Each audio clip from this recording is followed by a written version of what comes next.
I ran that ultra not being prepared because I wanted that to be the hardest thing I had to complete this year, and it's not. I wish I could go back to Florida and run that thing again, and I was miserable for 6 hours. It was by far my slowest, longest race ever. I was disappointed in my time being a competitor like I am, but I'm like, it only lasted a day. Agency lasts every day, so very different. But I'm hoping it can make others feel better that they're not alone in a struggle of opening something and taking a bet on yourself and making it try to make it happen.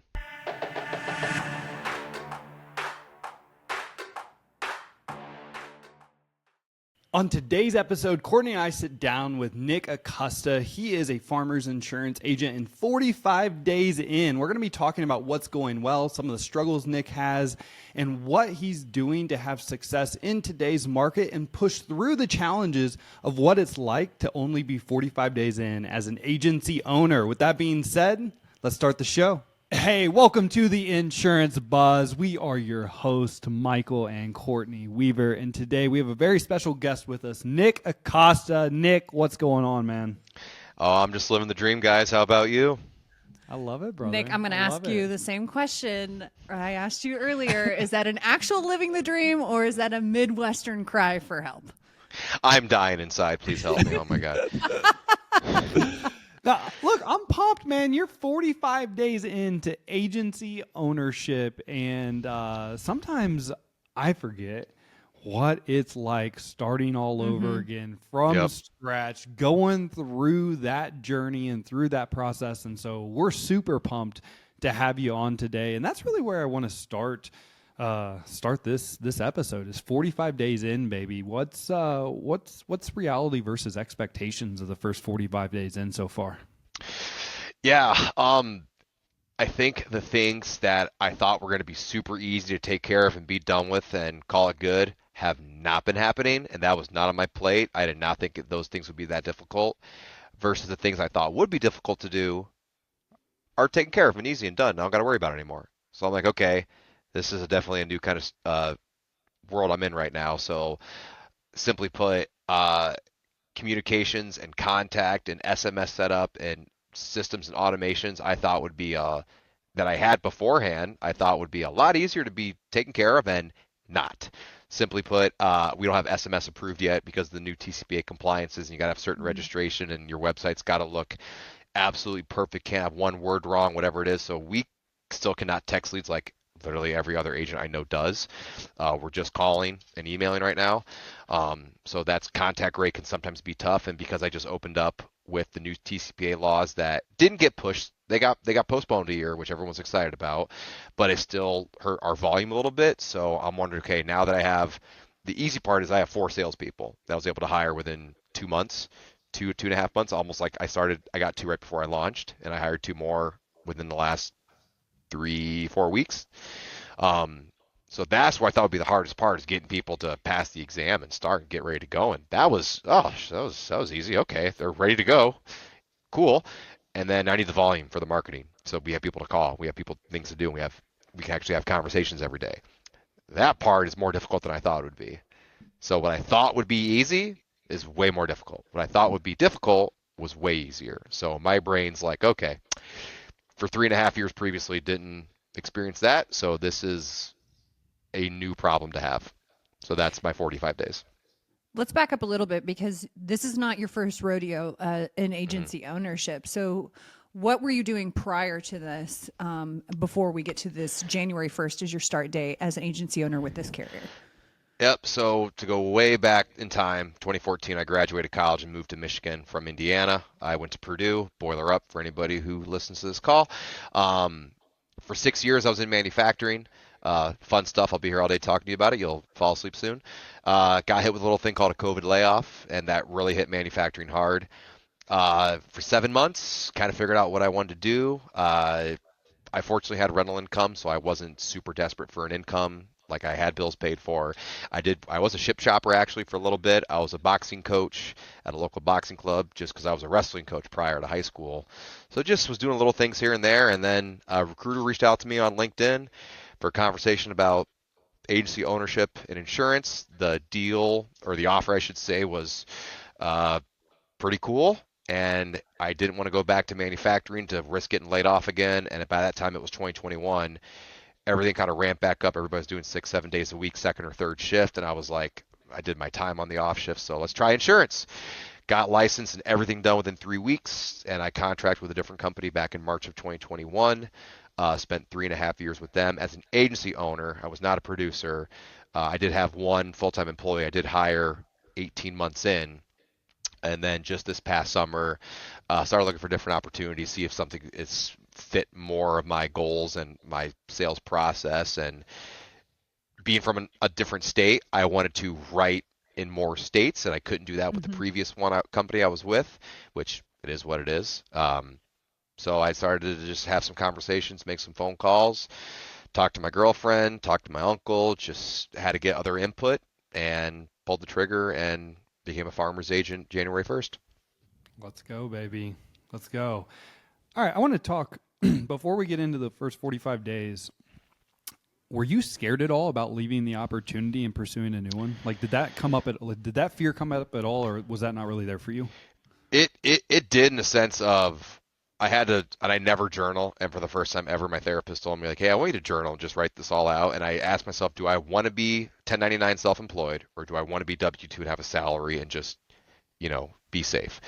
Hmm. Salary was off the plot. I was like, nope, I'll take the risk. I'll take, what I've adapted to in my lifestyle. I want to keep doing that. So now, do I want to stay where I'm at and just push through, or go somewhere else? And I looked at other opportunities besides farmers too.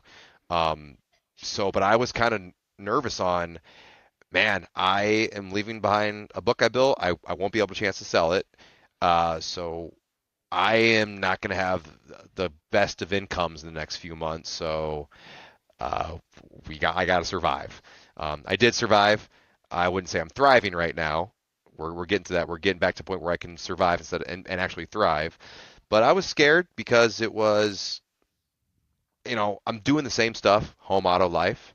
Um, but it's just, it's like manufacturing. I left manufacturing to go to manufacturing. I left automotive to go to aerospace, and I just didn't know what I didn't know.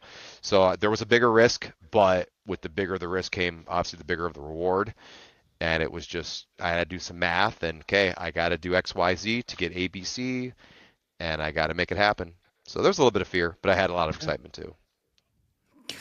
We're nodding because we're like, mm-hmm, Mm-hmm. yeah, we 100% know that journey. Okay, so was there anything in particular that really solidified in your mind, it's time for me to move on? I always love to dive into those particular moments. I always told myself, hey, I would never leave where I was at if I was ever treated wrong, or I couldn't make any more money, or I didn't Mm, feel like I could keep making money and sustain. And it was that. It was like, okay, I don't see, my certain bonuses are dropping. I'm not qualifying for certain things because of how the book is getting treated or whatever it is. Rates are going haywire. Not a lot of things I could control, but there was a direction I didn't want to go because of how I market, how I sell. I'm not a meet somebody in person, shake their hand right here, have 5 appointments a week. I'm not a financial advisor, and that was kind of the get up about it. And I wanted to do things like I learned everything from coincidentally farmers agents that I just met on Facebook throughout the country. So it was that okay, I'm not be able to sustain myself and my one employee, who I was a little bit, was my first full time employee. I was a little bit what's the word we're looking for? Boisterous on how I pay him. Like he mm, made good money as a 22-year-old fresh out of college in his first sales job. Um, but then my book wasn't getting big enough to sustain and keep going. And even I purchased a small book too. I was just like, man, I didn't want to. I didn't want to go commercial. That was a big part. I didn't want to write commercial. Commercial takes the entire month to write a policy or two. I didn't want to do it. It's not my expertise as of right now. I wanted to get solidified at home, auto, and life, and that was it. I was just like, I don't want to. This just doesn't fit me. I don't want to do how the company wants me to do like that. So let me see if I can go somewhere where they will gladly do things like how I do them, or I got to go independent. Because that's what I'm good at. That's my niche. That's my thing. It's not that I could adapt. It's just like, okay, well, I'm good at this and I like doing this. I don't want to do it that way. My way's working and I'm good at it. And I want to keep doing it that way. So you're going to support me or not? And I didn't feel that way. So that's where I started looking.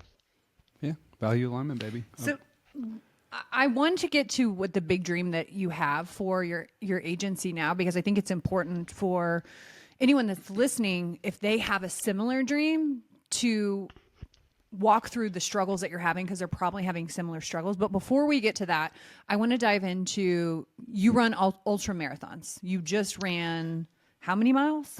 It was my first ultra. I've ran 5 marathons before that, but the ultra was a 50K, which is 31 miles, and a regular marathon is 26.2. Okay.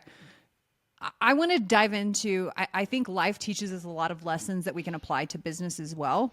Talk a little bit about going through that process at the same time of going through this process of opening up agency, and what lessons you're taking away from both of those things.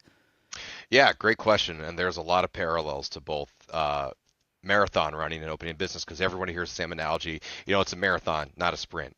But if you never ran a marathon, do you really know how that feels in the preparation and when things go wrong in the middle of it? Do you know how that feels? And not everybody does. My favorite stat is, about 1 million people worldwide any given year will run a marathon, which is not a lot compared to 8 billion. And even less will run sub 3 hours. And I'm close. I was 3 hours and 12 minutes, my fastest one. So the preparation for all that is a dedicated 5 day a week, if not 6 days a week, of you're putting in the work to run. Yes, there's some cross training, and there's types of running where I do speed work versus hill work versus LSD, long slow distance, not the drug.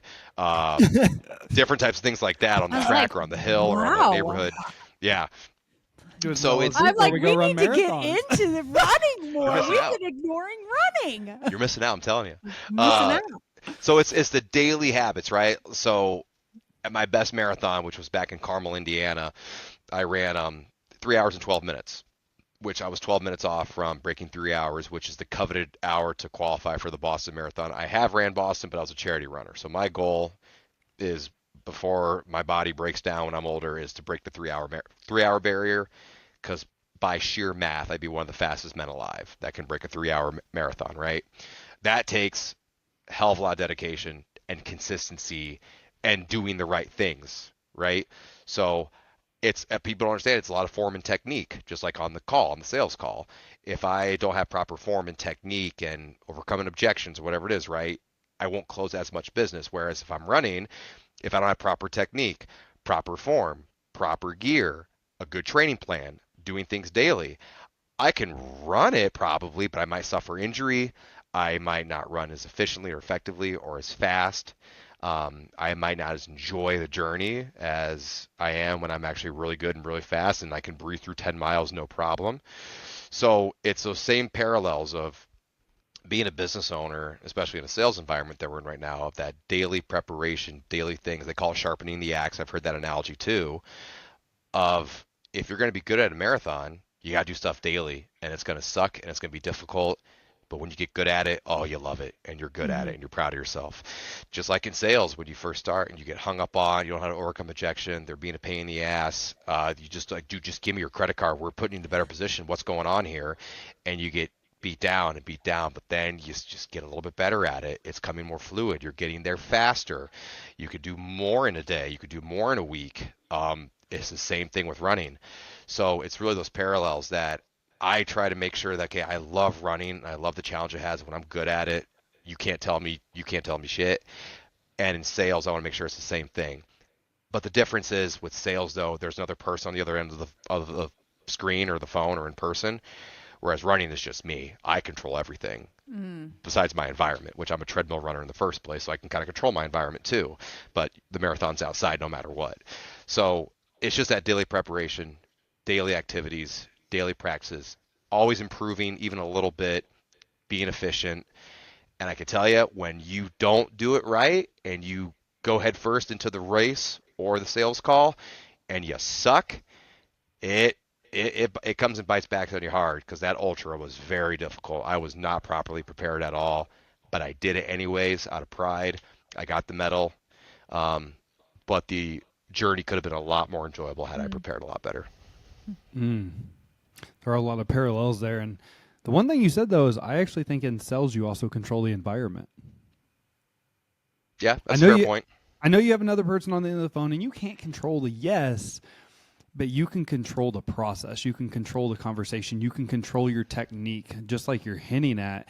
And because as a professional, you're the one in charge of the process, in charge of the conversation from start to finish. The customer's not. So I I agree. love that you're saying that with the marathon, and there are a lot of things there with the preparation, what it takes to be successful, being committed to those daily consistent habits and routines that you're doing. I've personally never ran a marathon. I can't imagine the prep work and the work that it takes to even come close to that three hour. Like that's a lot. But I want to dive into, if you're cool with going a direction. So you said you have 4 salespeople earlier. I want to applaud you on that because I understand the commitment that takes to bring people onto your business, specifically as a scratch insurance agency owner, only 45 days in. Because that's one of the hurdles that we have worked with agents before, and a lot of times is like you have to start to delegate, you have to start hiring, like you have to get people around you. Like the best way to build a great business is with great people. So I would be really curious as to, number one, how you figured out that 4 people are where you are at right now, 45 days in, and maybe what challenges you're currently having with staffing, and how you're overcoming those. Yeah. So we when I launched on 1/1, we had 2. That was what was pretty much at the absolute bare minimum needed. So I actually had 3. But the one guy who I brought over from my previous agency, right when I told him I was considering leaving, he was also thinking the same thing because insurance wasn't going to be his forever home. So he did eventually end up leaving, which I had planned for. That's why I have 2 when I launched. And then I also said, okay, if these 2 don't stick, I don't want to be stuck with 1 to make sure I hit all my bonuses or whatever it is. I got to have the help too. Let me just go ahead and throw out another ad, interview, make offers, and hire. So when I did the first round of getting 2 people, I made, I don't know, 6 offers. And you usually expect, okay, 6 offers, some are going to decline, and then some are just not going to be able to pass that exam because you got to pass the exam, right? And I had 2 that passed, and we made it, and we were good. And then just to get ahead of things, I made another few offers, and like 4 accepted, and 2 so far passed their exam. And this is where the challenge is at, is I'm doing the math, look at the business, look at the month to month, looking at folio, and I'm saying, okay, Mm-hmm. we're not right enough business guys to sustain this kind of model. What's going on here? Is it the sales process? Is it the marketing? Is it the contact rate? Are we asking for the sale outcome rejections? Like like something in the concoction is not working, right? So we dropped too many eyes of newt and it blew up on us, right? So that is what the struggle is for the last really 10, 11 days. That's kind of keep me up at night. And I talked to my girlfriend. I'm like, hey, this is starting to scare me a little bit. Mm-hmm.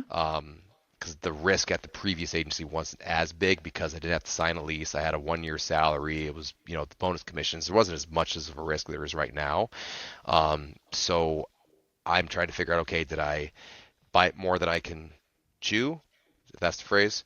Mm-hmm. But also, we got to write enough business to sustain this model. Otherwise, I said vulnerably, as like, guys, I won't be here very long if we don't write enough business. Mm-hmm. I will close my doors here very soon. And that is, I can't let that happen out of pride, out of failure, out of just my financial life. Can't let that happen. So it's where I'm getting the mentality back when I was in my early 20s of just just make it happen. Whenever I was talking to my mom when she was alive, I just, hey, how you gonna figure this out? I said, I don't know, but I'll make it happen, or I'll figure it out.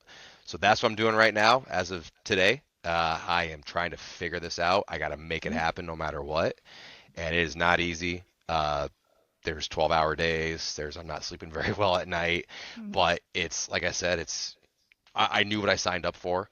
I knew the risks. I know I got to hold myself accountable, hold my team accountable, and I just got to show up every day. I can't just go home and stay there and hope it goes away. I wish I was that blissful about it, but that's not the reality of it. I got to be here. But also make sure I take care of myself to make sure I can show up every day I and don't do think what I that's got to do. blissful.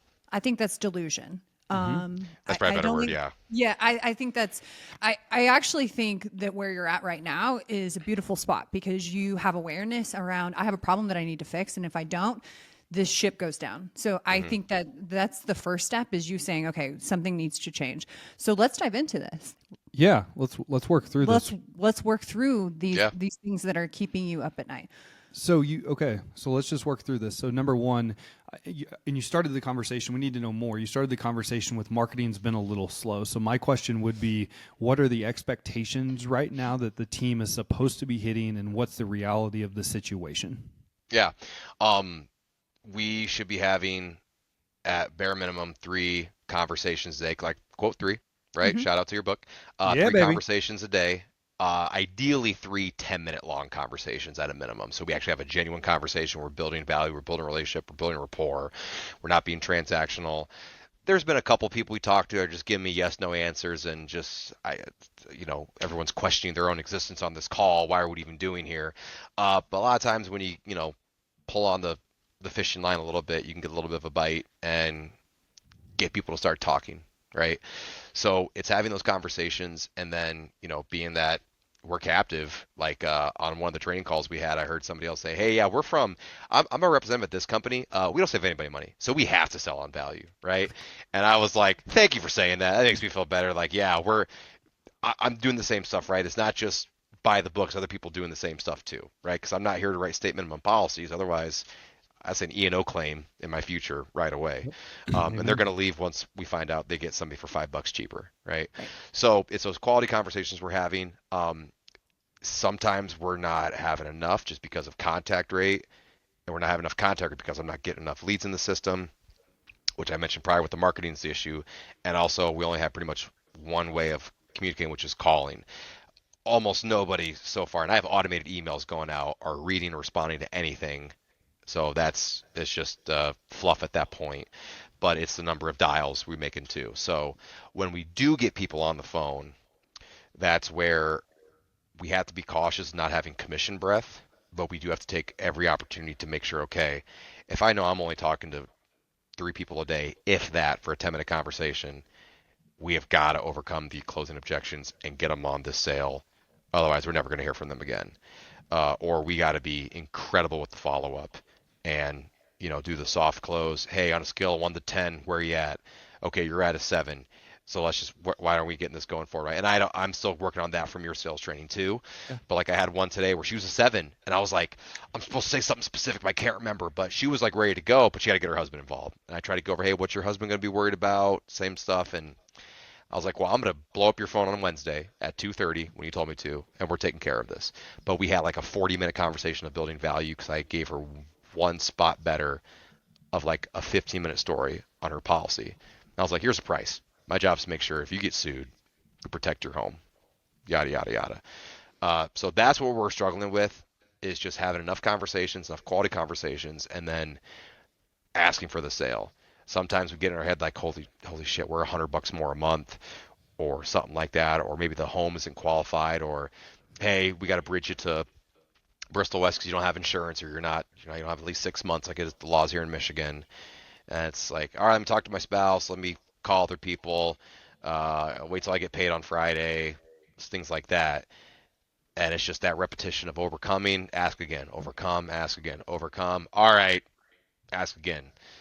So it's that who's a better salesman on the phone, you or the prospect, which I've heard about that for years now. So that's what we're struggling with, and I think I was just expecting it to like, okay, no, we'll get there, and then the days are going by, and I'm like, oh my god, 4 of us combined have not made a sale, and it's Thursday. That's not good. So that's Okay. where I took a minute to like, okay, there's a Hmm. wrench in the engine, something's not right. So I had to figure that out quick. Okay. You want to go? Yeah. Okay. So We're over here like feverishly writing something. Sorry, I'm all talking right. way too much, Sue. Just interrupt me at any Nope. point No, in no, time. no. I, This is I great. am so glad because somebody listening to this right now is going through this exact same thing where they're going, it's the marketing and then it's the conversations and then it's the closing ratio. So we're going to backtrack all of these. Yep. So there's multiple ways we can tackle this. So the very first thing, let's start with marketing, since that's top of funnel. Is your team responsible for hunting at all, or are you putting all lead generation on your plate, like, and not holding them accountable to driving in on their own leads?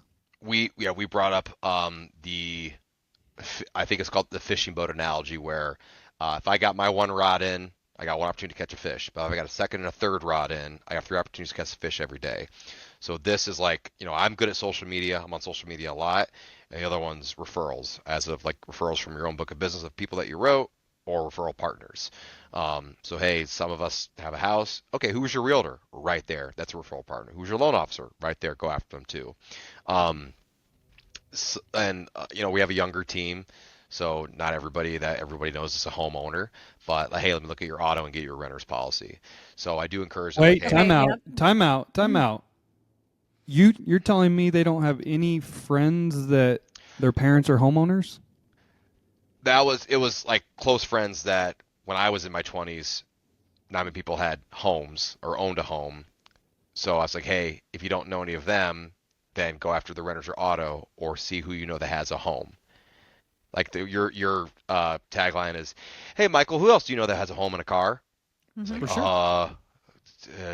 and I try to get a little more specific because everyone just blanks. But that's one thing I do put on them. Say, hey, I spend a lot of money in marketing, and it won't always be perfect. So we have to do multiple ways things. Like, I'll pay for that, right? You don't pay for it, I will. But it can't be the only thing we're doing right now, because we've got to have more rods. We got to have more rods in the pond. Perfect. So we have social media, we have referrals. What else are our lead sources? The marketing, the referrals, lead sources. Do we have any like X dates? Are we calling like data leads? Are we calling? Yeah. The data. So the marketing I pay for is like live transfers and data leads. Okay. That's what I pay for, right? Not a whole lot of X dates yet, being that we're 45, 60 days in. Yeah. We just haven't they haven't been realistic yet. And even the cross sells, there's not a lot of monoline in our book, fortunately. I follow up with everybody about life insurance, so we're doing fine with that so far. Really, it's just bringing on the new business, the new homeowners, the new autos.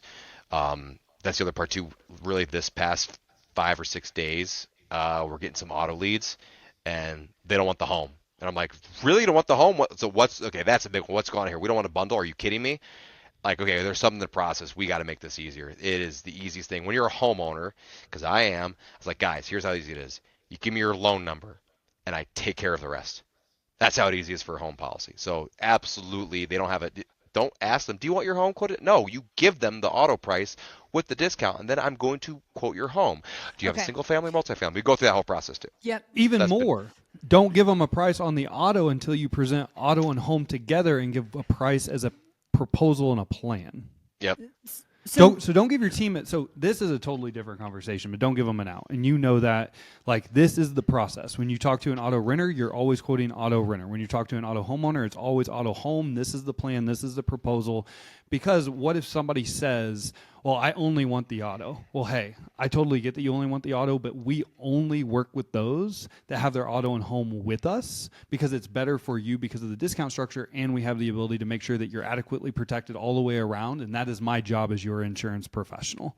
Mm-hmm. So if you want the cheapest auto policy around, I'm not your person. I'll give you Bob's number down the road. But if you want to work with somebody that actually gets to know you and make sure that we have the ability to have an adequate plan in place for your worst day, whether you total out your car or your home burns down, I'm your go-to guy.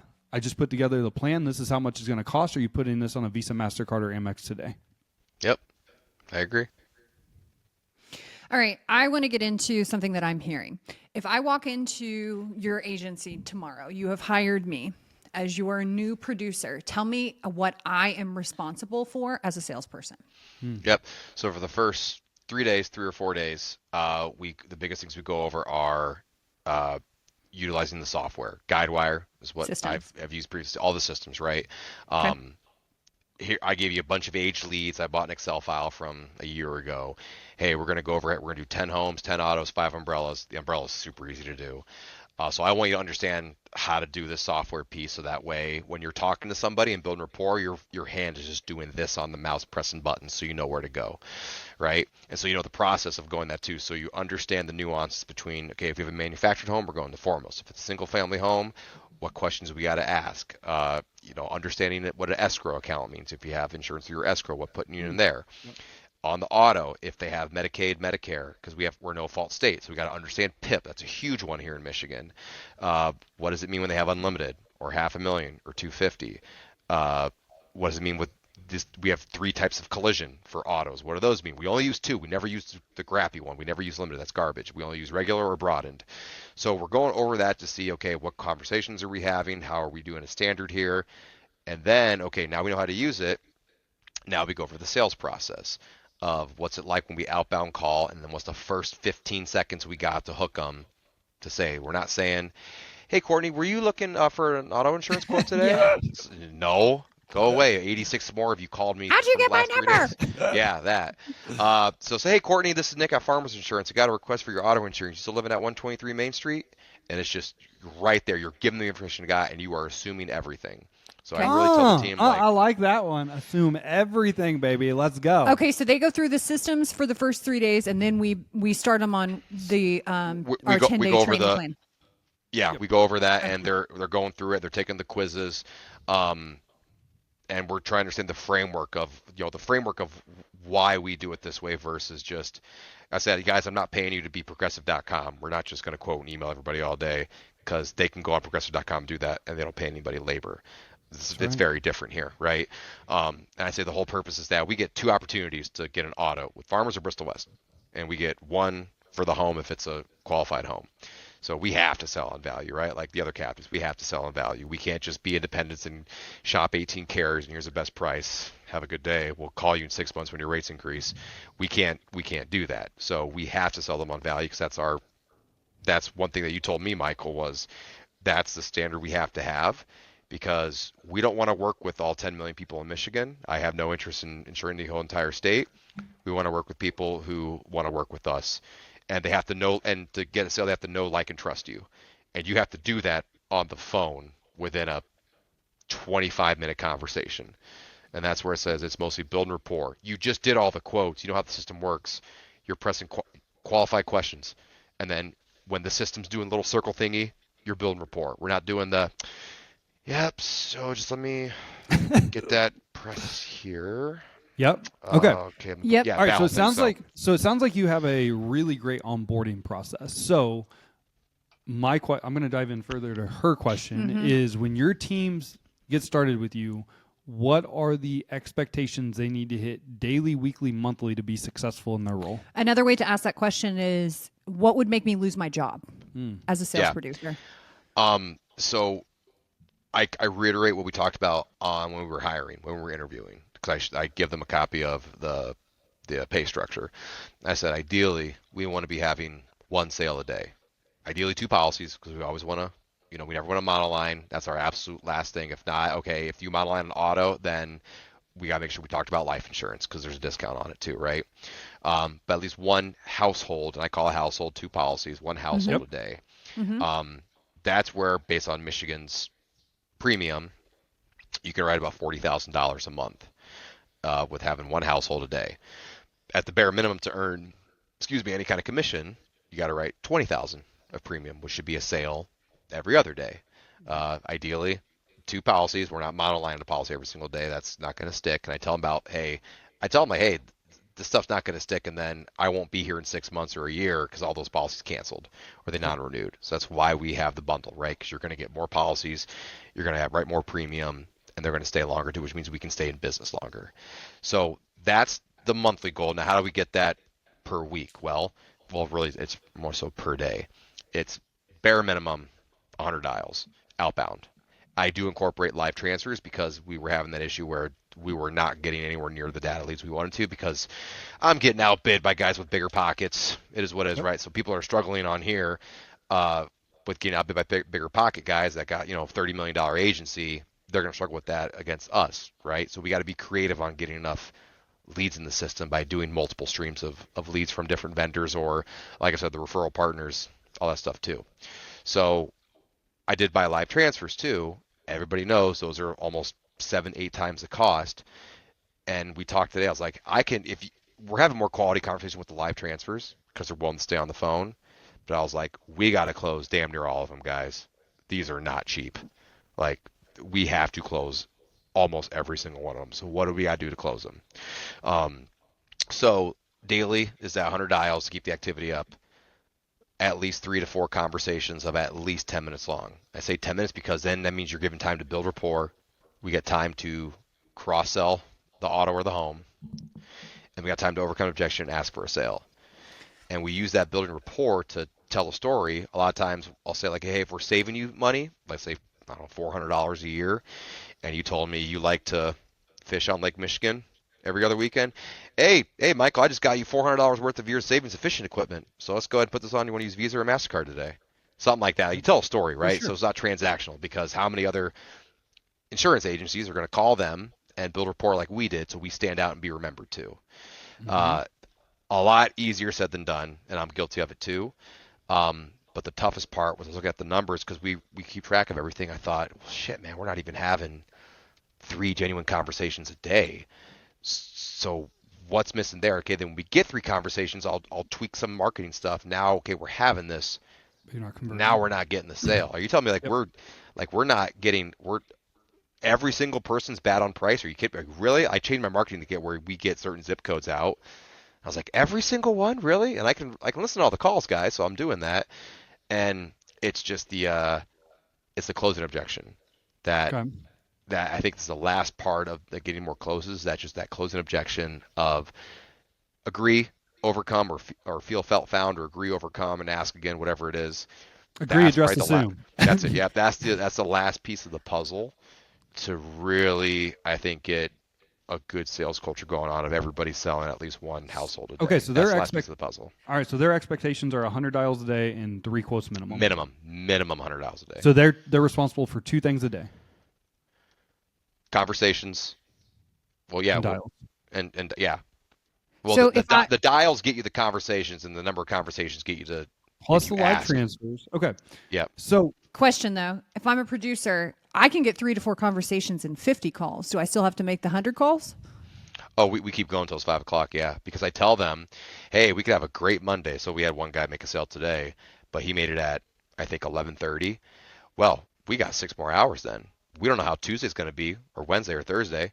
So we keep going until we fill the pipeline back up. Okay, So so it's not. Go ahead. would you rather have the premium in the apps or the items, or would you rather have the calls? The premium. Okay. okay.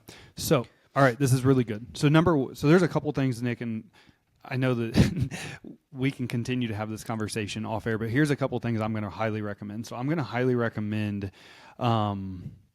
So your 3 conversations a day are what you're looking for, and you're right. The dials do lead to conversations, but you're also doing internet leads. You're also doing live transfers. You're doing social media, and if you haven't duplicated yourself to where your team is also responsible for lead generation from a social media, from referrals, from centers of influence, I would make sure that you start.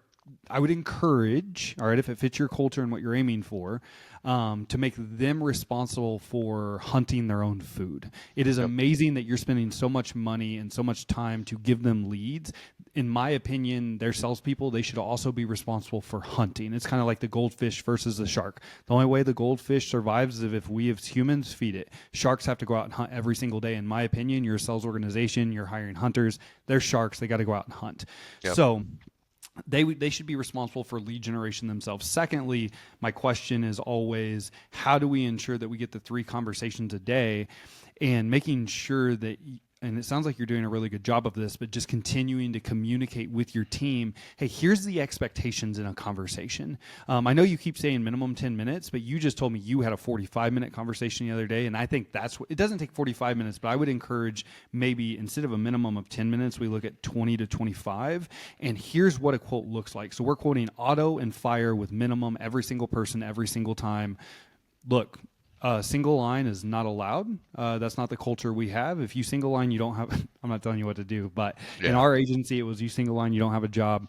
If you write anything less than 100, 300. So that's the culture that I hear you're wanting to establish. And so getting really clear on how do we get the 3 conversations a day every single day, and then how are we converting one of those 3 into a closed household by mastering our craft, which comes back to the training every single day. And you're 45 days in, man. These people, they don't know what they don't know. Yeah. And so the Yeah. conversion rates are going to increase for sure, like without a doubt. So now it's really built around what do I want my culture to be like, which you're doing. I feel like you're doing a really good job at that. And how do I ensure that my team understands they have to get the 3 conversations a day, every single day, whether it's through the 100 dials, whether it's through instant messaging on social media, whether it's through developing referral partners, or all of the above. Got it. Yep. I think the thing that you really have to set up too, and I would ask you to do this starting when you onboard something. I've heard you say a few times, I won't be in business. They won't have a job either. So I would go back to the beginning when you're onboarding, and I would get really crystal clear on why is that person even here? Like, why are they showing up every single day? What are they using their money to pay for, to save for, to invest in? And really tying whatever goals you have in your agency to whatever goals they have in their personal or professional life. Because let's be honest, everyone is asking what's in it for me. They might love you, but they're still showing up to get a paycheck, and there's still things that they want in their life. So that's the thing that you have to like reinforce constantly as a coach and as a leader is, okay, this is the thing that I keep seeing you falling short on. We're trying to work towards this big goal. How can I help support you? So I would also encourage you when you're going through those conversations to coach in the moment when you're hearing something, when you're hearing them ask instead of assume, coaching right there in the moment, but establishing that on the front end of really, why are you here? And let's make sure that we're setting up goals that are in line with that as well. The other thing from an expectation standpoint, very crystal clear. They have to be so black and white. You hit this number or you don't have a job. This is our minimum expectation. And you, as the agent, have to make sure that that number is big enough to support your business. Sometimes we have a tendency to say, my expectation is this, but the expectation is too low that it won't keep the lights on. So whatever that number is, you have to clearly identify, because you said... So you said 20,000 in premium. So now 20,000. Yep. So now it's even breaking it down to, I would recommend, I like to work backwards into items. So how many cars is that on average? How many homeowners / renters is that on average? And then how many life insurance policies is that on average for your minimum expectation? Because just throwing out the 20,000, the 30,000, the 40,000, sometimes I know that was hard for me to be like, well, how much shit am I supposed to write to get 40,000 in premium? Whereas if it's like, oh shoot, all I have to do is write 25 cars a month, 15 fire, and 3 life insurance policies. This is going to be my commission check on average. This is going to keep Nick super happy. I'm going to be happy with what I'm doing. And all I got to do is have the 3 to 4 conversations. Oh, I can do that. Mm-hmm. Yeah. And I think I broke it down to them too, is like I said, it came down to that one household a day, 2 policies a day. On average here in Michigan is 1,000 for the home, 1,500 for the auto, which is really 2,500. But I break it down even lower for expectations. So it's a household a day to hit 40,000 in premium. What happens if Sorry? they don't hit that? If they don't hit 20, they don't get any kind of commission. And then I guess I'll go ahead and say this live. I haven't told them yet, but I can start talking to other people too. Like, hey, after 2 or 3 months of doing that, Yeah. probably 2. Yeah. You're commission only. You're putting them on like an action plan. An action plan. Yeah. And that's not a bad thing. I think sometimes we look at like accountability as like putting somebody in a box. Everyone needs guardrails. We all need to know what happens if I don't do this. And I think where I was struggling with that is, okay, how much of what's going on right now is on me versus on them? Like, I'm looking at my marketing plan. I'm going like, it's 3:00. We haven't gotten any leads. What's up with my marketing? Am I not getting any leads today? Like, what's going on? So part of that's like, okay, something's like the marketing was not working.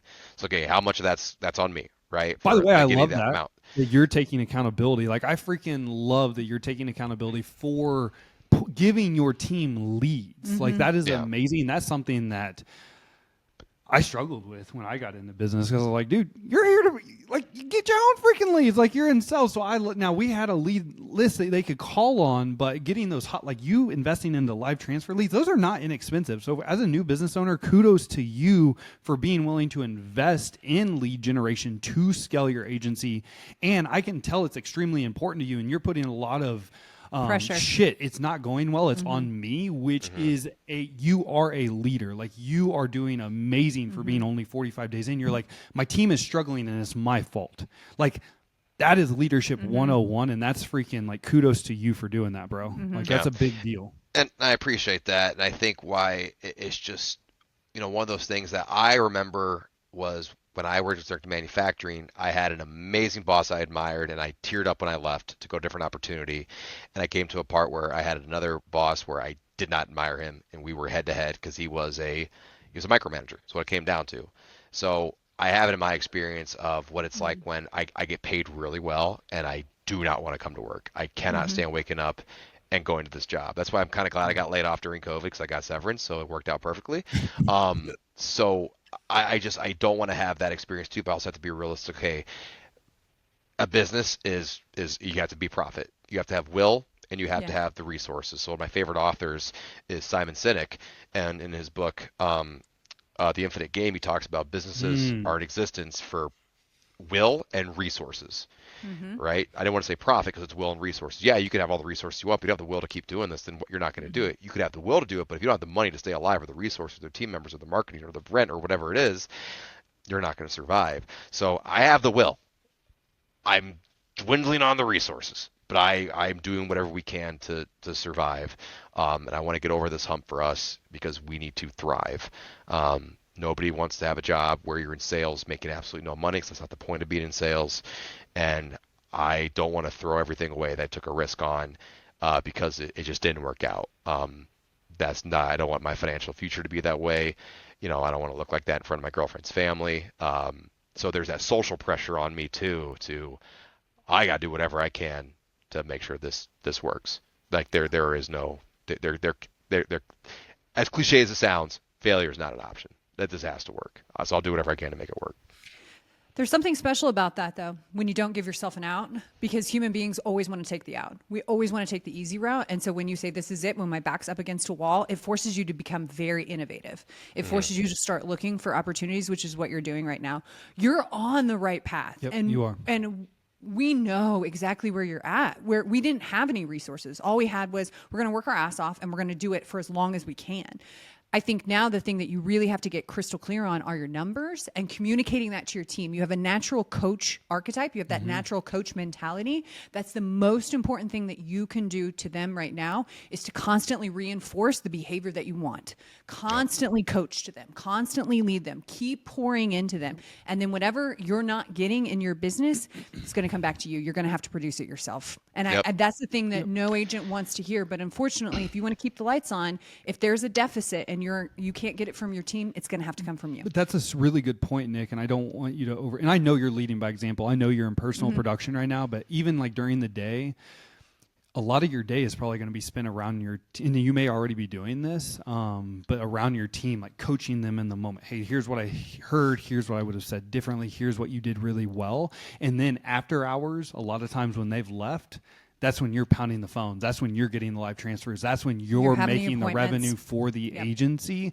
And I know it takes time. I know you're putting in the hours, but man, like you do have that coach archetype to where like the more you can pour into your team, the more successful they're going to become in a quicker, faster avenue. And it's just going to generate revenue, and you just have to sacrifice because time, energy, money is what we all have, and so you just got to figure it out. And I know, again, you're wild. You're just in a growth phase of your agency right now. First 45 days, it's so damn tough. The first 6 months, 180 days is so hard of finding the right people, building that culture, really communicating consistently. Here's the expectations. Here's what we need to do. Here's how you're going to do it, building that culture. You're doing a great job. Yeah, and so now it's just continuing to pour into your team. And after hours, that's when you're generating revenue for the agency. Yeah, I agree. And I think I mentioned you guys had Keith Collins, the district manager over in Minnesota, not too long ago, and you guys said the same thing, is that I got to do the stuff I can't. I don't have the funds of I don't have the CEO funds to just throw money at the problem and say, okay, we're gonna make it happen. It's like, nope. It's me and my effort right now. So to keep this alive, because there's nothing stopping me from making calls and transfers and asking out on Facebook and writing my own sales so I can make my own paycheck too to pay for my bills. That was the one thing I needed to hear, was just, okay, well, back's against the wall, and I got to do the dirty work to make shit happen. So. And that's the thing, I think a lot of agency owners, they get into this, or even just general entrepreneur, maybe with a startup that has a team. It's like it's like the E-myth of you get into business because you're really good at baking, Yeah. And cool, you open up a bakery, but then you got to do literally everything else that entrepreneur has to do that you're not used to because you can't just bake pies, Yeah. right? I can't just only do sales. I got to make sure I'm also the janitor. I got to pay for the marketing. I got to coach the team. I got a training team. I got to handle taxes. I got to run payroll, and then I got to make sure my girlfriend loves me and we have a relationship, right? So I got And to I'm do all still that too. running. And I'm still running. I got to take care of Yeah. me. I've always used the airplane analogy where I said, you said, hey, put your mask on first before you help out others. I got to take care of me first because otherwise, if I don't take care of me, I won't be here to take care of others and take care of the business, take care of my loved ones too. And that sometimes I do struggle on, like just have that self-sacrifice. Like I've ran once since that ultra, which was on January 26th. I've ran once and that was like 3 miles. I was recovering, yes, but now I'm like, you guys are ever gym rats like me. You know, when you take a couple weeks off, it's so much Yep. harder to get back in and get back into the mainstream of things. So that's where, like in the business case, I have to like keep dialing and keep calling people because I have to keep up, sharpen my sword every day, sharpen my sword, get better at running every day, work on my form, whatever it is. It's all the same stuff that you could say, whatever cliche analogy you want. It's all the same stuff of just doing stuff every single day. That's where I was failing for a little bit until I had a just, you know, life hit me in the face and I go, oh shit, okay, nope, we're not, nope, this isn't happening again. We're going back to square one. We're going back to the basics. So that's what those 5 days were really scary. I was texting my girlfriend. I was like, I'm sweating right now. This is rough, and I'm like on 4 hours of sleep, and I'm like, okay, snap out of it, Nick. You gotta survive. No one's coming to save you. So it's kind of a blessing. It's kind of a blessing to happen. It is. I needed a wake up call.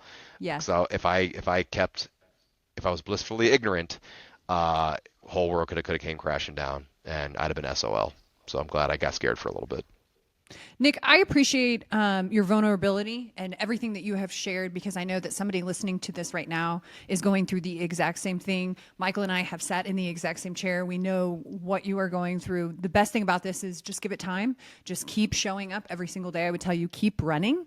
Go back to running. There will be a lot of things that will happen as a result of you taking care of yourself. But again, thank you so much for sharing this. If somebody wanted to follow or connect with you just to be a part of, I'm not alone on this journey. I know you do a great job in Weaver Sales Academy of just like pouring into the community. How could somebody connect with you that way? Yeah, I'm open. I'm an open book on Facebook. My personal page is just my name, Nick Acosta, and then you can find my business page. You can search my Acosta Agency with Farmers. Instagram, same thing. NACO228, NACO228. I pretty much mix personal and business all the time. Like you have to want to like and trust me and know me to do business with me. So that's why I keep everything personable. I cracked a Super Bowl joke the other day. Sorry, I made a crack at the Chiefs. I'm sorry, but it was funny. I got 100 people liked it. So if I make them laugh, that's my big thing too. Yeah. But I'm not one to like keep business and personal separate because it's me. I can't be a soft version of myself, right? I can't be on medium low. I'm me 24/7. So if you get to follow me on Facebook or Instagram, you get to see what my life's like. 'Cause I share a lot of things. I share the vulnerability. I share my running. I share my cat. I share my girlfriend and I. Crack a meme once in a while. And then, by the way, I sell insurance too. So let's see what we can do. I I love love it, that. brother. I love it. Thank you so much for tuning in to this episode of The Insurance Buzz. I have a request for you. If you've made it through this entire episode and you have one piece of advice that you would give to Nick, do me a favor and text us at 816-727-7610, and we will make sure and share that message not only with Nick, but we will put it out on social media. So if you're going through the same thing too, you can grab some free advice as well. So thank you so much for tuning in to this episode of The Insurance Buzz.